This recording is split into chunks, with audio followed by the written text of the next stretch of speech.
Kita buka firman Tuhan di dalam Matius pasal yang ke-13. Saya akan bacakan mulai ayat yang pertama. Matius, bukan ayat yang pertama, tapi ayat yang ke-47. Matius pasal 13 ayat 47 sampai dengan 52. Demikian pula hal kerajaan surga itu, seumpama pukat yang dilabuhkan di laut, lalu mengumpulkan berbagai-bagai jenis ikan. Setelah penuh, pukat itu pun diseret orang ke pantai. Lalu duduklah mereka dan mengumpulkan ikan yang baik ke dalam pasu dan ikan yang tidak baik mereka buang. Demikianlah juga pada akhir zaman. Malaikat-malaikat akan datang memisahkan orang jahat dari orang benar. Lalu mencampakkan orang jahat ke dalam dapur api. Di sanalah akan terdapat ratapan dan kertakan gigi. Mengertikah kamu semuanya itu? Mereka menjawab, ya, kami mengerti. Maka berkatalah Yesus kepada mereka, karena itu setiap ahli Taurat yang menerima pelajaran dari hal kerajaan surga itu, seumpama tuan rumah yang mengeluarkan harta yang baru dan yang lama dari perbendaraannya. Mari kita berdoa sekali lagi. Tuhan, firman-Mu sudah hamba bacakan. Dan sekarang tiba waktunya anak-anak-Mu harus mengerti. Karuniakan kepada kami Tuhan ruh pengertian. Supaya kami benar-benar mengerti apa yang menjadi kehendak-Mu dalam hidup kami. Terima kasih Tuhan. Kami tahu Engkau Allah yang Maha Kuasa. Yang menetapkan langkah-langkah kami.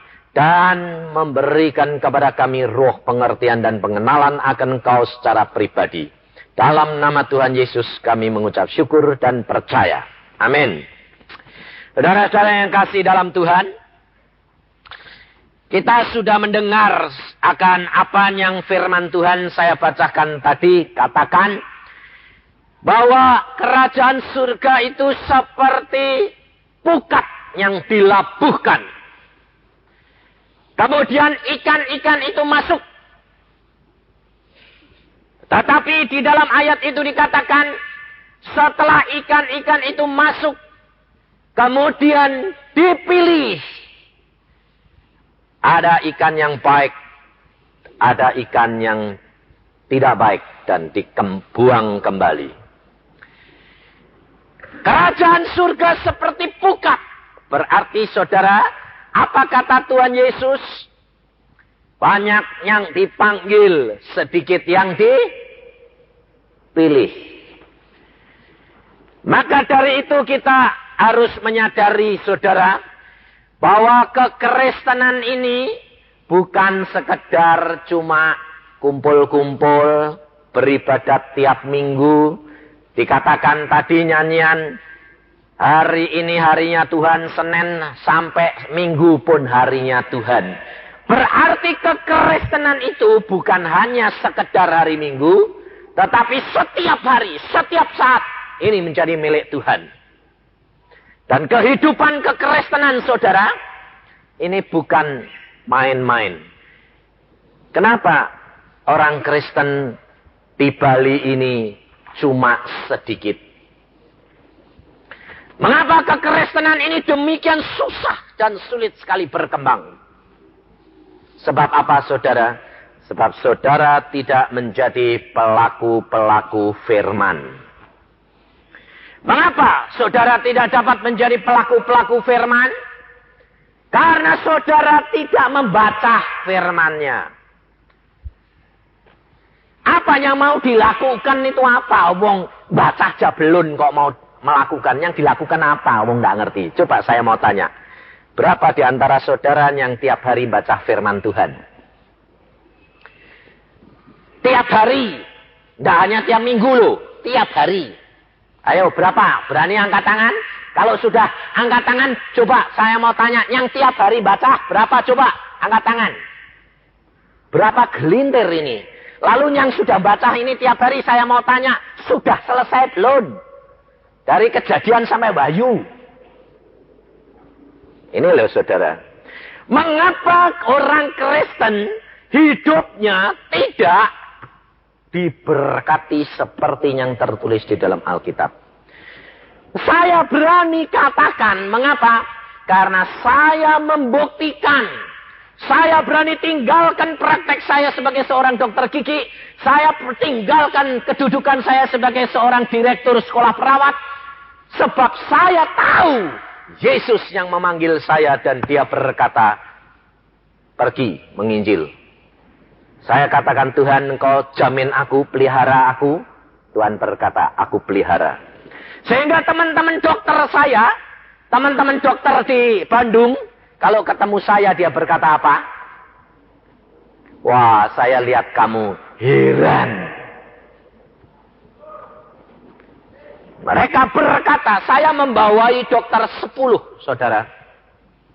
Dan mereka semuanya mengatakan kepada saya lihat kamu heran. Padahal, pertama kali saya mau keluar dari pemerintahan itu, dari sekolah itu, saya keluar dan saya tutup praktek. Teman-teman saya, bawaan saya bilang apa? Dia bilang begini, Cep. Dia kalau manggil saya Cep, Cep, kamu ini sudah sinting, Cep. Kenapa saya dikatakan sinting? Saya dikatakan gila. Kenapa? Karena enak jadi dokter daripada jadi penginjil. Bagaimana menurut saudara? Makmur mana? Makmur jadi penginjil atau makmur jadi dokter, jadi direktur? Hah? Kira-kira bagaimana? Makmur mana? Jadi dokter? Iya toh? Hah?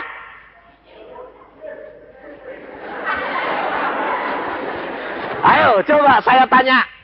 Kira-kira kalau anakmu atau orang tuamu sudah jadi dokter, lalu orang tua ini bilang, aku mau jadi penginjil. Kira-kira anak-anaknya protes enggak? Terutama istrinya. Istrinya protes enggak? Ah, ibu itu cocok. Jujur dia. Protes. Kenapa? Sebabnya, terus terang, bagi ibu-ibu, kalau pergi kemana-mana, Bu dokter senengnya luar biasa. Betul tak? Daripada dipanggil ibu penginjil, bangga mana? Bangga dokter tak? Iya, itu. Kenapa saudara? Karena kita belum mengenal akan siapa Yesus yang sebenarnya. Makanya tadi nyanyian bilang apa? Yang terutama, ngomong gampang. Betul tak? Tapi coba kamu jadi kedudukan di tempat saya. Tetapi mengapa saya, istri, anak-anak bisa menerima? Kenapa? Karena kita tahu Allah itu luar biasa. Saya membuktikan saudara. Dan saya pada waktu dipanggil oleh Tuhan, saya berkata begini. Loh, saudara mungkin agak aneh. Kalau saya berkata, saya berdialog sama Tuhan itu aneh. Karena biasanya orang Kristen itu tidak pernah bisa ngomong sama Tuhan. Betul tak? Ayo, siapa di antara saudara orang Kristen sudah dengar suara Tuhan? Dia bilang, mosok Tuhannya bisa ngomong. Betul tak? Loh, kamu ini percaya Tuhan bisa ngomong tak? Alkitab bilang Tuhan berfirman, ngomong enggak? Tapi kenapa kok kamu enggak dengar? Kenapa? Kurang iman? Oh lah, ibu jawabannya itu pinternya gini. Tuhan tuh ngomongnya lewat firman. Jadi enggak usah ngomong meneh. Jadi zaman dulu sama sekarang Tuhan ini berubah enggak? Ayo, tanyain sekarang. Alkitab berkata, Allah tidak pernah berubah. Yesus tidak pernah dulu, sekarang, dan akan datang. Yesus tidak pernah berubah, betul? Nah, kalau Yesus zamannya Abraham bicara sama Abraham, Lalu Yesus pada waktu dia di atas. Lalu Saul pada waktu pergi ke Damsyik. Allah Yesus bicara sama Saul. Sekarang Yesus tidak bicara sama kamu. Berubah enggak? Ayo kamu. Yang berubah Yesusnya atau kamu? Nah, sekarang kamu, saya tak tantang kamu. Ayo. Yang berubah siapa? Ngaku gitu loh, saya gitu. Oh, masa tidak berani ngaku, selalu yang salah setan. Ngaku, yang berubah siapa? Nah, bilangnya kita. Kalau kita itu kan banyak, jadi dihukum ya banyak. Iman rombongan itu namanya. Saudara tahu bahwa kekristenan itu adalah pribadi demi pribadi. Masuk surga itu tidak gandeng-gandengan. Alkitab berkata jalan ke surga itu sempit. Jadi yang gandeng-gandengan itu masuk mana?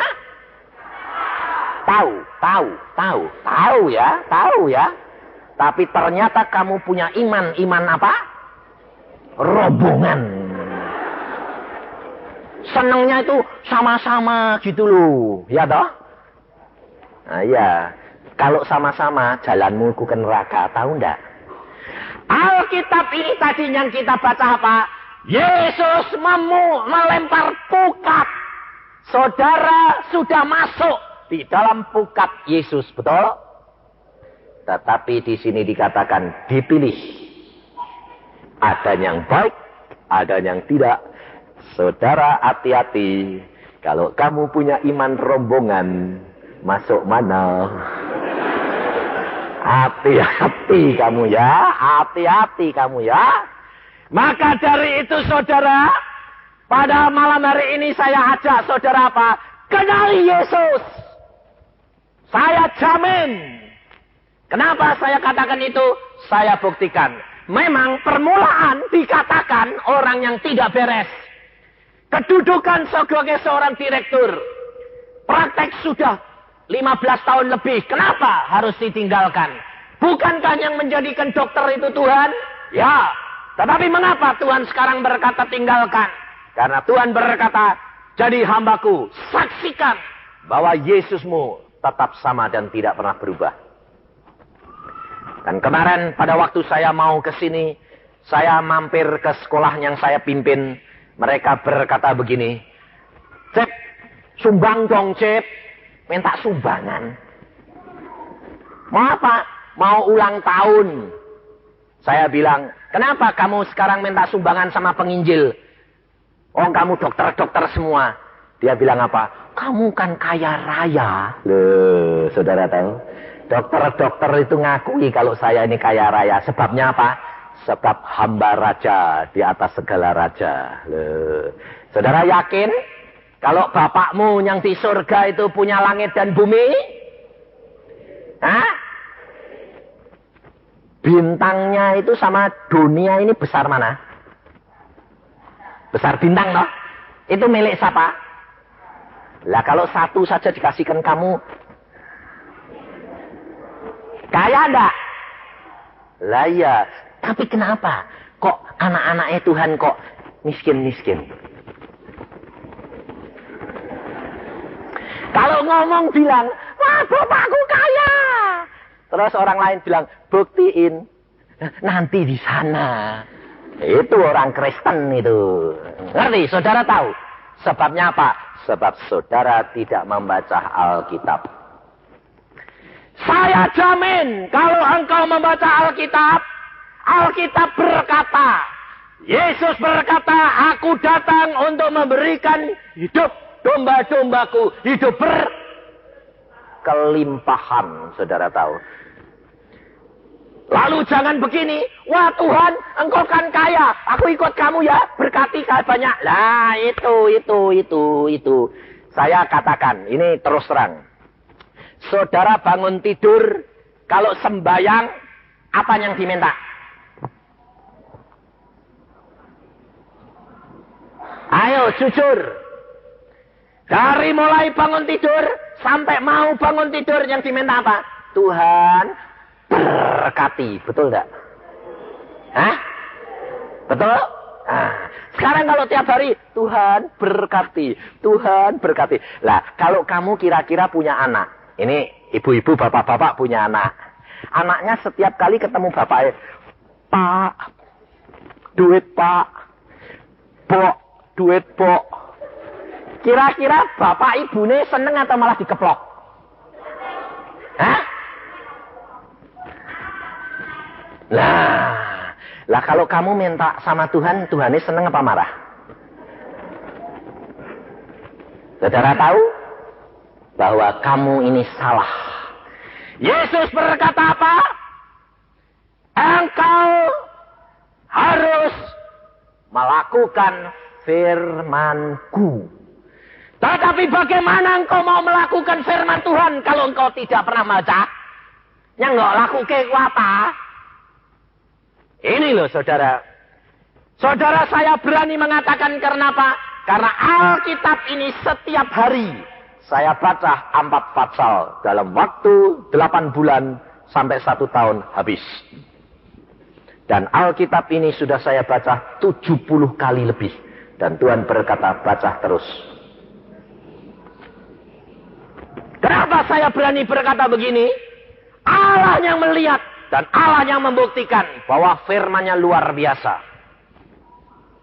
Bahwa kalau orang itu melakukan firman-Nya, dia akan diberkati dalam setiap tindakan dan perbuatannya. Alkitab berkata, kalau engkau melakukan firman-Ku, aku akan berkati engkau. Engkau tidak akan utang, tetapi kamu akan memberikan utang kepada orang-orang lain. Nah, tapi banyak orang Kristen malah tukang utang. Ayo jujur, betul enggak? Ini loh saudara. Bikin sehingga orang lain itu merasa gini.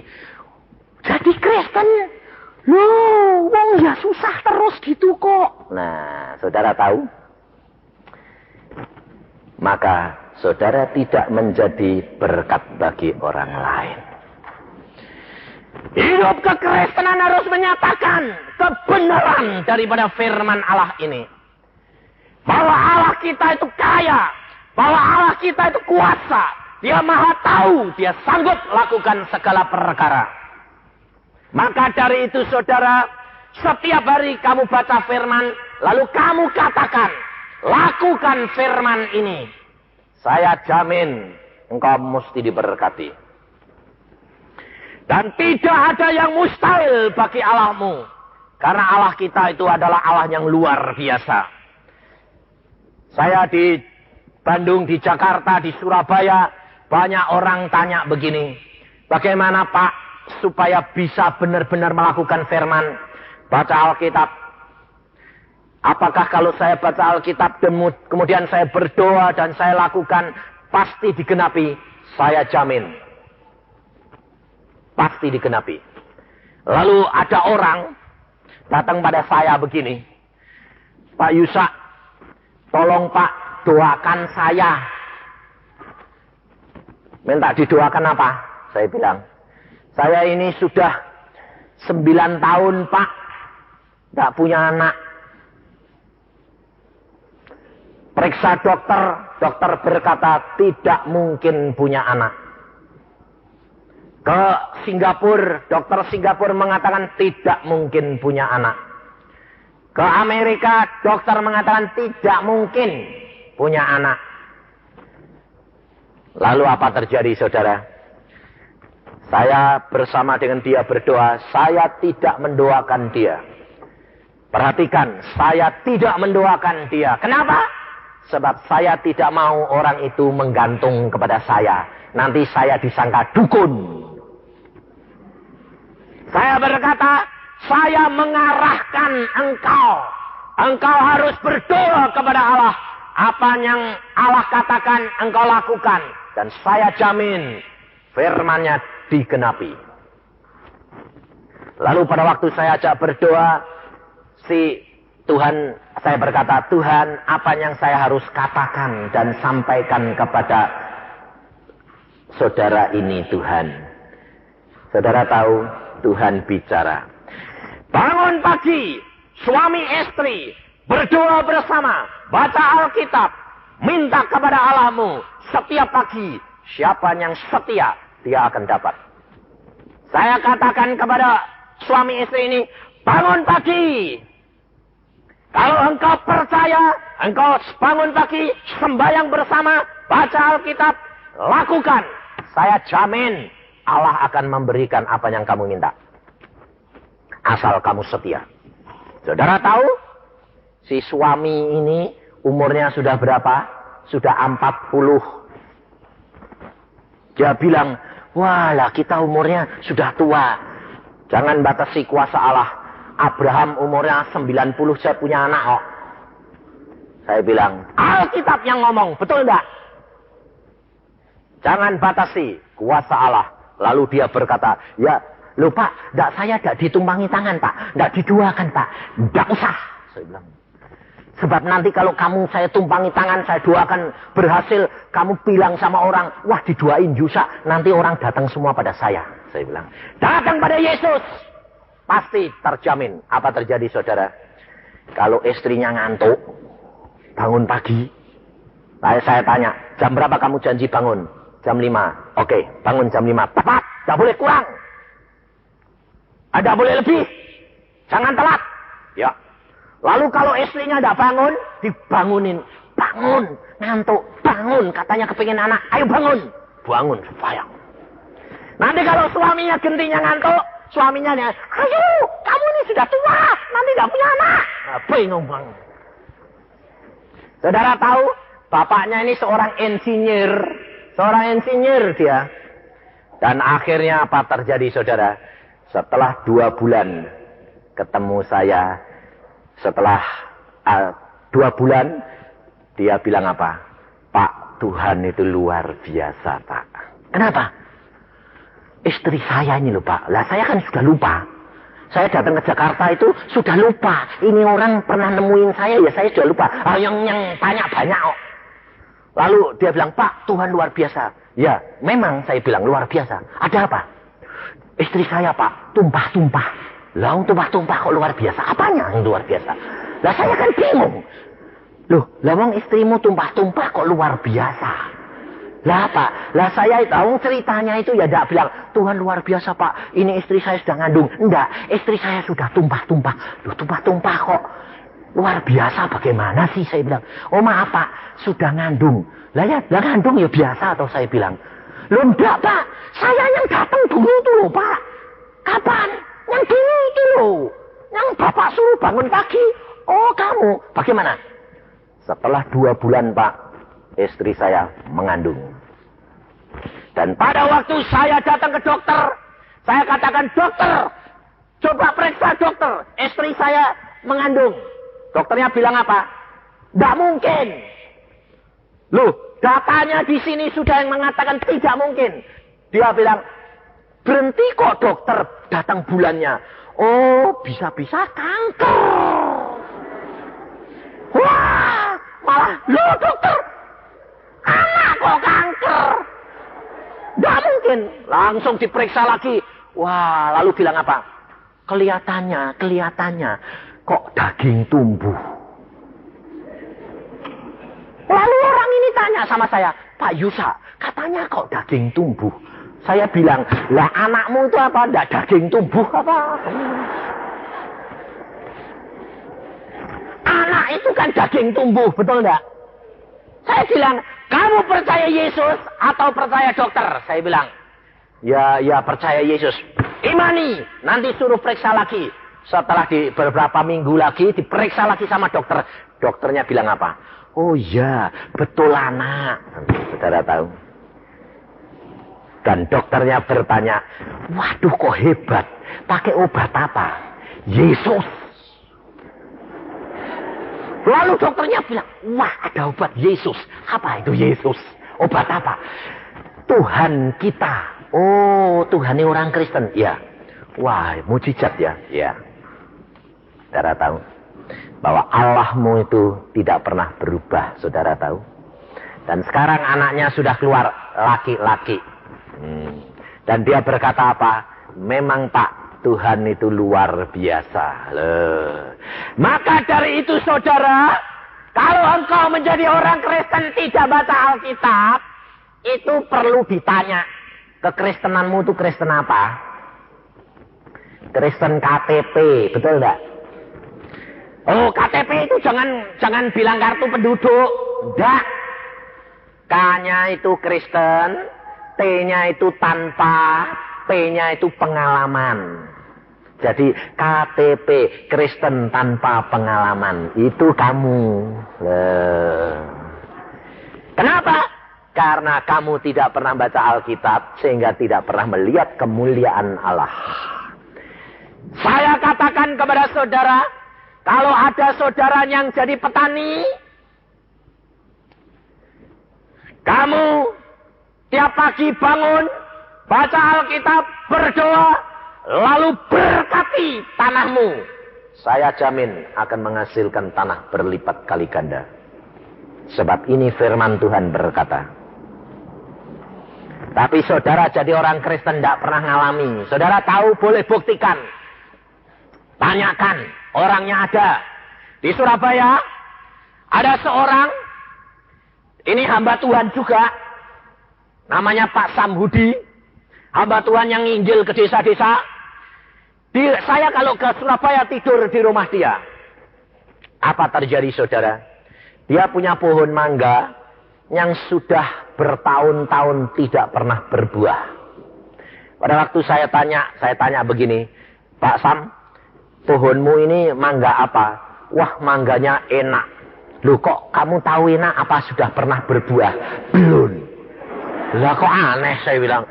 Soalnya gini Pak Yusa, ini cangkokan dari pohon yang saya pernah makan buahnya enak. Tapi setelah dicangkok ini di tempat kamu berbuah enggak? Belum pernah. Lah itu saya bilang. Terus dia bilang, sayang ini kok kenapa enggak berbuah? Sudah berapa tahun? Lama. Lalu saya bilang begini, Tuhan, kasihan dong Tuhan, ini nanam pohon kok enggak berbuah. Apa terjadi saudara? Tuhan bicara dalam hati saya. Mengapa tidak kamu suruh dia praktek? Terus saya bilang, praktek bagaimana Tuhan? Yesus pada waktu dia melihat pohon ara tidak berbuah, Yesus berkata, sejak ini jangan jadi buah lagi. Lalu pohon itu mati, betul tidak? Nah, kenapa kamu tidak balik?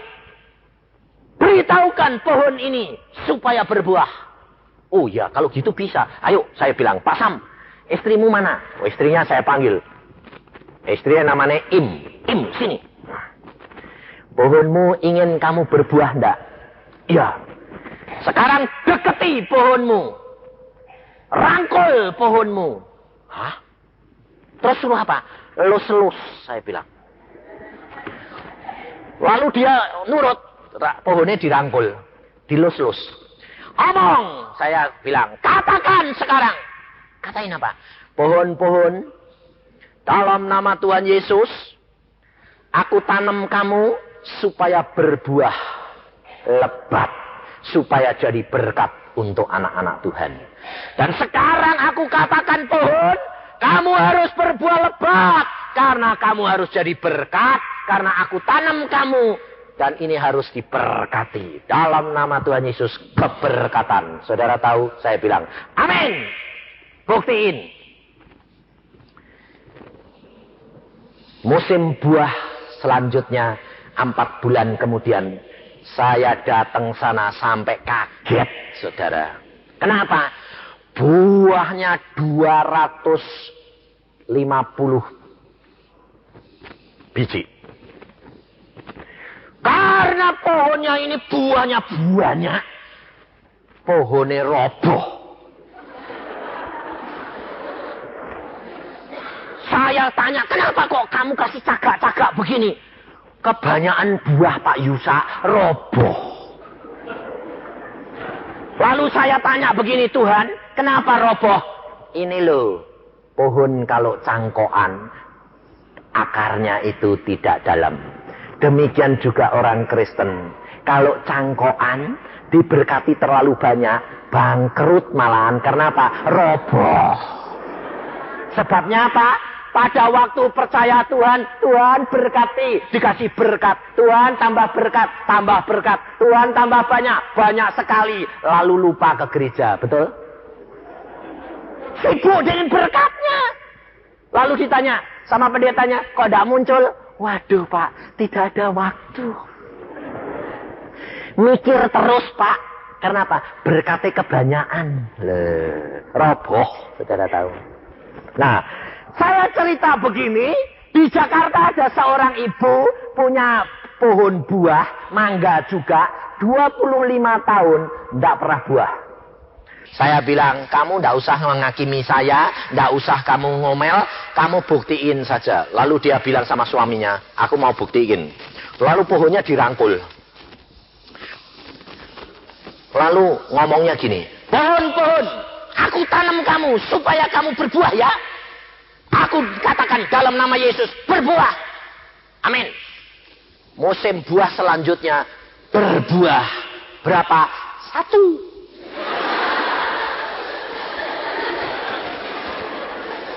Memang berbuah, cuma 1. Lalu pada waktu itu saya datang, dia bilang, Pak Yusa, kok tidak ada? Kenapa di Surabaya 250, di tempat saya kok 1? Lalu saya tanya gini, bagaimana kamu berdoa? Aku berdoanya, dalam nama Tuhan Yesus pun, aku perintahkan kamu harus berbuah. Sudah tahu? Ya, berbuah enggak? Berbuah. Berapa? 1. Kenapa? Kamu kan tidak katakan berbuah lebat. Lah ya dia nurut. Karena mbok perintah. Karena mbok kamu galak kok. Ndak mbok lus-lus. Mbok ini, ayo kamu harus berbuah ya. Pohonnya takut karena nama Yesus kuasa. Ya berbuah 1. Nah kapok kamu aku bilang. Nah. Saudara tahu? Setelah mereka mempraktekkan. Mereka baru percaya. Bahwa nama Yesus itu luar biasa. Maka dari itu saudara, kita perhatikan. Waktunya sekarang sudah amat singkat. Kedatangan Tuhan Yesus sudah amat singkat. Mengapa pengurus pendeta-pendeta ini mengadakan kebangunan rohani?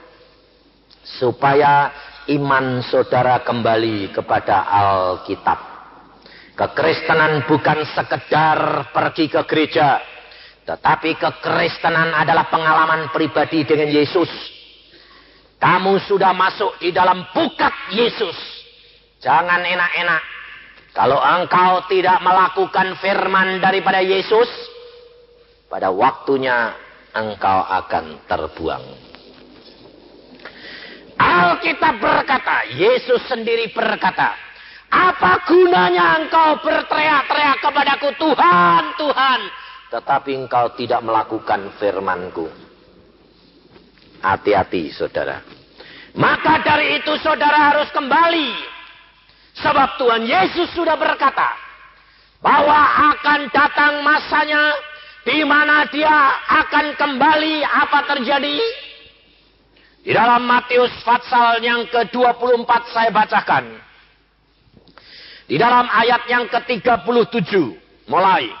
Sebab sebagaimana halnya pada zaman Nuh, demikian pula halnya kelak pada kedatangan anak manusia. Sebab sebagaimana mereka pada zaman sebelum air bah, itu makan dan minum, kawin dan mengawinkan, sampai kepada hari Nuh masuk ke dalam bahtera. Dan mereka tidak tahu akan sesuatu sebelum air bah itu datang. Dan melenyapkan mereka semuanya. Demikian pula lah halnya kelak pada kedatangan anak manusia. Pada waktu itu kalau ada 2 orang di ladang, yang seorang akan dibawa dan yang lain akan ditinggalkan. Kalau ada 2 orang perempuan sedang memutar batu kilangan, yang seorang akan dibawa dan yang lain ditinggalkan.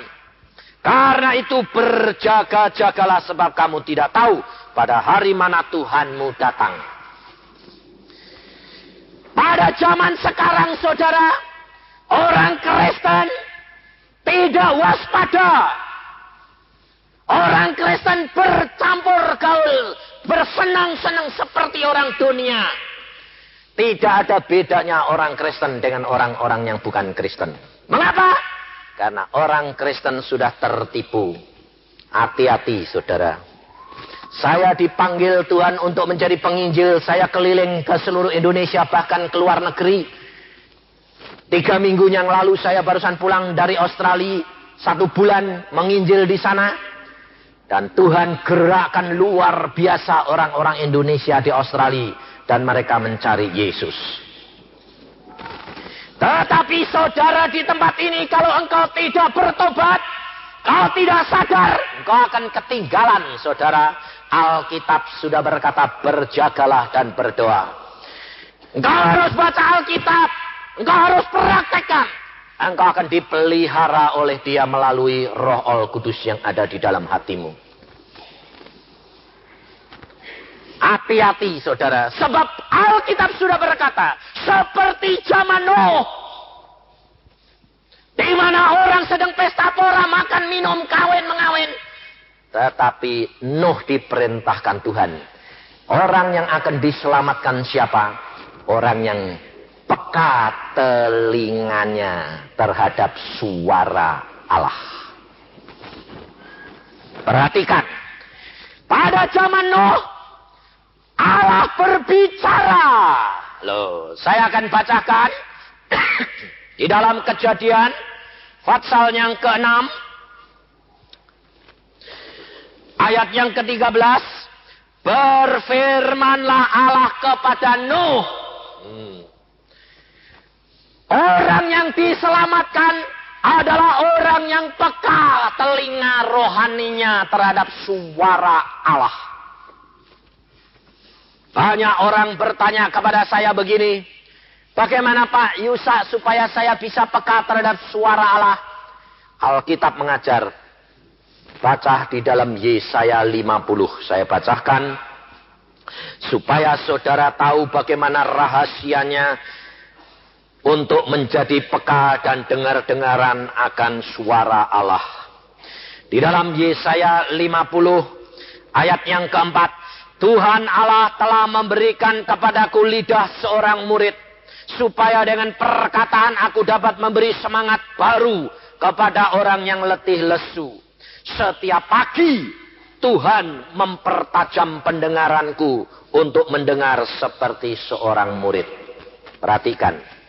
Setiap pagi dia menghadap kepada Allahnya. Saudara tahu bangsa Israel itu pada waktu dituntun oleh Allah keluar dari Mesir masuk ke Kanaan, setiap pagi dia harus keluar mengambil apa? Mana. Kalau bangsa Israel bangunnya terlambat, matahari sudah bersinar, mananya hilang, sudah menguap. Kalau engkau mau diberkati tiap-tiap pekerjaanmu, tiap-tiap hari, bangun pagi sebelum matahari bersinar. Berdoa. Mengambil makanan rohani lebih dahulu. Menghadap kepada Allahmu. Allah akan berkati pekerjaanmu hari itu. Tetapi kalau sudah selesai, menghadap lagi. Ucapkan syukur. Bukan berarti cuma sembayangnya pagi, tetapi seluruh hari. Lalu datang ke tempat pekerjaanmu, berkati pekerjaanmu. Maka engkau akan melihat kemuliaan Allah dinyatakan. Dan orang akan bertanya, mengapa kamu berhasil? Yesus. Dan orang akan mencari Yesus karena kamu. Saudara, sebab hal ini banyak dokter-dokter menjadi percaya karena apa? Karena saya katakan, praktekkan. Bagaimana caranya? Kalau kamu menghadapi kasus, kalau kamu menghadapi pasien yang susah, sembayang. Jalanin. Di Solo ada seorang dokter ahli kandungan, dokter Danung namanya. Pada waktu dia dengar khotbah saya begini, dia berkata, Yusa ini ngomongnya saya nae. Lalu dia bilang apa sama saya? Aku mau ngalami. Saya bilang, kalau kamu tidak ngalami, jangan jadi orang Kristen. Rugi. Apa terjadi, saudara? Pada satu saat dia harus mengoperasi perempuan yang punya tumor di dalam kandungan. Menurut buku kedokteran, operasinya harus dari atas ke bawah. Makan waktu 2 jam. Tetapi pada waktu dia malamnya sembahyang, pagi-pagi dia sembahyang, Tuhan, aku mau operasi supaya pasienku selamat, supaya berhasil, supaya namamu dimuliakan. Apa terjadi, saudara?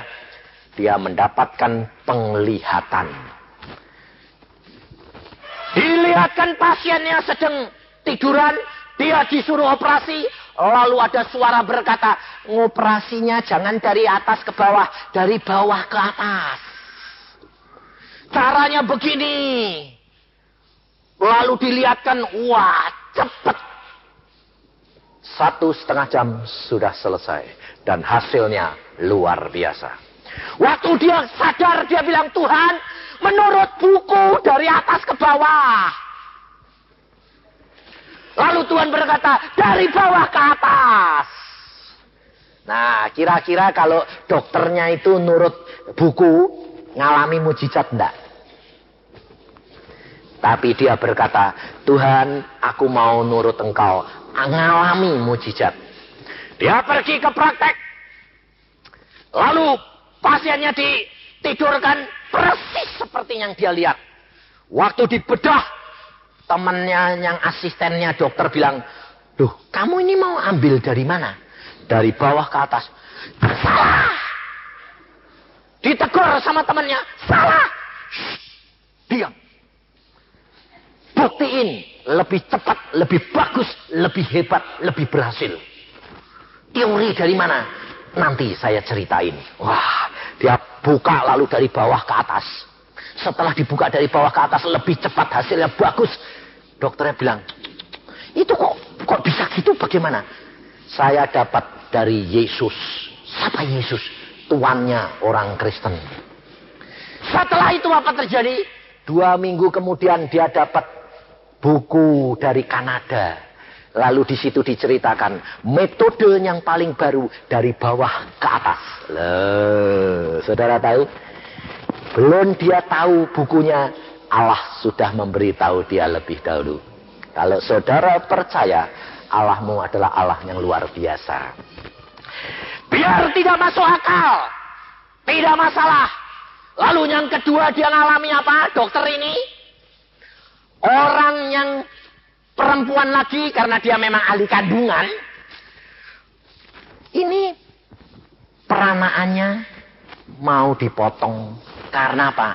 Karena ada sesuatu kelemahan. Waktu sudah dibuka, mau dipotong, dioperasi, dia dengar suara Tuhan bilang, kenapa kamu potong?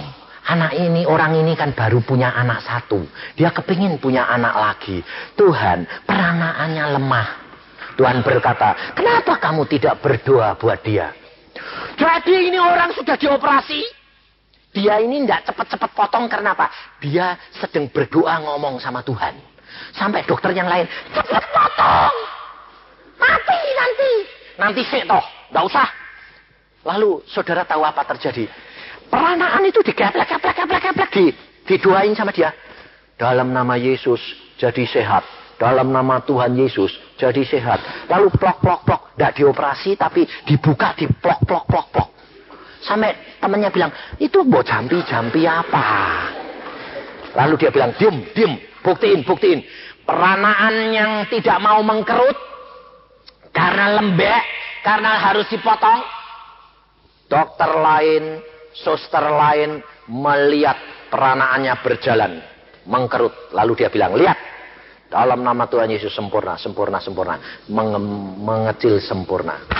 Lalu tak jadi dioperasi. Dia bilang, Allah sanggup menyembuhkan karena kuasanya tidak pernah berubah. Saudara tahu? Orang yang punya pengalaman adalah orang yang membaca Alkitab, yang melakukan firman-Nya. Orang yang diselamatkan, orang yang membaca Alkitab, dengar-dengaran dan menurut akan firman Allah.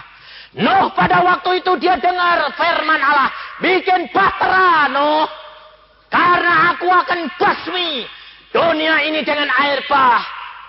Nuh dengar-dengaran, lalu pergi ke gunung membuat bahtera. Orang semua berkata, orang gila. Tidak ada hujan, tidak ada angin, bikin perahu di atas gunung, mau apa? Nuh tidak peduli. Dia dengar suara Allah, dia lakukan. Hanya Nuh, istri, anaknya 3, dan menantunya yang ikut. Mertuanya, besannya Nuh tak mau ikut. Mertua anak-anaknya tidak ada yang mau ikut karena dipikir Nuh gila. Tapi pada waktu air bah datang, pintu bahtera ditutup, tidak ada yang selamat kecuali Nuh dengan keluarganya. Saudara tahu? Kalau engkau tidak mengadakan baca Alkitab tiap hari, mendengar firman Tuhan dan berdoa, hati-hati, keluargamu engkau tidak dapat selamatkan. Engkau harus membuat mezbah. Doa. Suami istri berdoa tiap hari, tiap pagi. Baca Alkitab, anak-anaknya diajak berdoa. Dan orang yang mendengar akan firman daripada Allah itu yang diselamatkan. Maka dari itu saudara, engkau harus perhatikan dan jangan lengah. Hari ini engkau sudah dengar, saya sudah katakan, saya sudah buktikan, dokter-dokter membuktikan, saya buktikan, menjadi milik Yesus. Yesus peliharakan dan tidak pernah kekurangan. Kalau saudara tidak percaya, tanggung jawab saudara sendiri. Maka dari itu, bangun. Waktunya sudah amat singkat. Kalau Tuhan nanti datang, engkau didapati setia. Amin. Mari kita berdoa.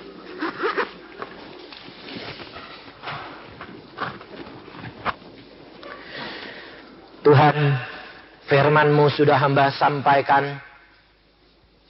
Engkau tahu Tuhan, tanah-tanah yang demikian berat dan gersang. Tetapi hamba percaya benih-benih-Mu sudah tiba. Dan air hidup membasahi mereka. Dan hamba-Mu percaya Tuhan Roh Kudus Engkau yang akan berbicara terus. Kalau pada malam hari ini ada orang-orang yang mau praktek. Mau benar-benar mempraktekkan firman-Mu Tuhan.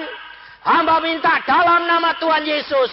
Nyatakan kemuliaan-Mu supaya anak-anak-Mu bangun dan iman percayanya dibangkitkan. Saudara, kalau engkau percaya, kalau engkau mau benar-benar mempraktekkan, mari kita bersama-sama angkat tangan, nyatakan kepada Tuhan. Kita akan berdoa bersama-sama, menyatakan kepada Dia, angkat tanganmu kalau engkau mau praktek. Kalau engkau mau mengalami, angkat tanganmu dan buktikan. Tetapi kamu harus setia melakukan setiap pagi, bangun, sembahyang, baca Alkitab, berkati pekerjaanmu. Engkau akan melihat kemuliaan Allah dinyatakan di dalam hidupmu. Keluargamu akan lihat bahwa engkau diberkati. Tetanggamu akan lihat engkau diberkati. Dan mereka akan bertanya, mengapa engkau diberkati? Karena Yesus. Dan mereka akan menjadi pengikut Yesus. Tuhan, engkau lihat tangan-tangan yang teracung. Bapak, hamba minta di dalam nama Tuhan Yesus Kristus, engkau meteraikan hal ini di hadapan hadirat-Mu Tuhan. Hamba mohon kau meteraikan Tuhan. Saudara, saat ini engkau harus berdoa. Engkau minta kepada Bapakmu, bertobat, akui kelalaianmu.